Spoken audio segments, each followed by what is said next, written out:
Θα σας κάνω μια παρουσίαση που αφορά το αεροδρόμιο της Καρδίτσας και ταυτόχρονα την οικονομική ανάπτυξη της περιοχής Καρδίτσας, Θεσσαλίας.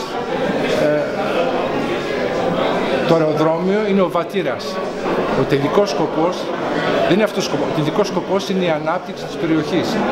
Και να πούμε μια απλή λέξη, ό,τι και να γίνει στο αεροδρόμιο, αν οι ενέργειες, οι δραστηριότητες δεν μεταφραστούν, δεν έρθουν στην Καρδίτσα, δεν θα έχουν πετύχει τίποτα. Επομένως, ο σκοπός είναι να συνδέσουμε το αεροδρόμιο με την Καρδίτσα, ούτως ώστε να αναπτυχθεί η περιοχή. Θα παρουσιάσουμε διάφορα σενάρια, πώς μπορούμε να αξιοποιήσουμε το αεροδρόμιο προς συλλογικό όφελο. Αυτό είναι όλη η ιδέα.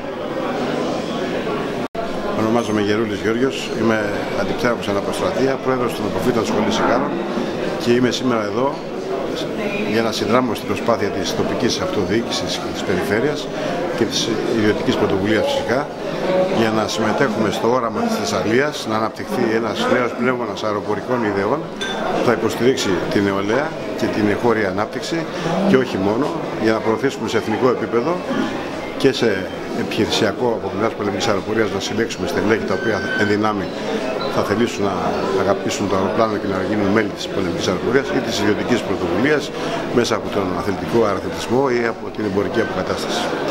Εύχομαι το συνέδριο το σημερινό να αποκτήσει σάρκα και οστά με τις ιδέες τις οποίες θα υλοποιήσει η τοπική κοινωνία, ώστε να μπορέσουμε αργότερα να επανεφανηθούμε για την ιδέα που είχαμε να απογειώσουμε τη Θεσσαλία. Ονομάζομαι Νίκος Σίμελος, είμαι απόστρατος και εγώ της πολεμικής αεροπορίας. Η παρουσία μου εδώ συνδέεται με μια δημιουργική κίνηση να δημιουργήσουμε ένα πάρκο Θεσσαλών αεροπόρων. Η Θεσσαλία έχει προσφέρει πάρα πολύ προσωπικό στις ένοπλες δυνάμεις, ιδιαίτερα στην αεροπορία, και θεωρούμε είναι τιμή μας να τιμήσουμε όλους εκείνους που ένστολοι με τη στολή της αεροπορίας προσφέρουν στην πατρίδα. Και αυτός είναι ο σκοπός, ένα αεροπορικό πάρκο για τους αεροπόρους της Θεσσαλίας. Ευχαριστώ.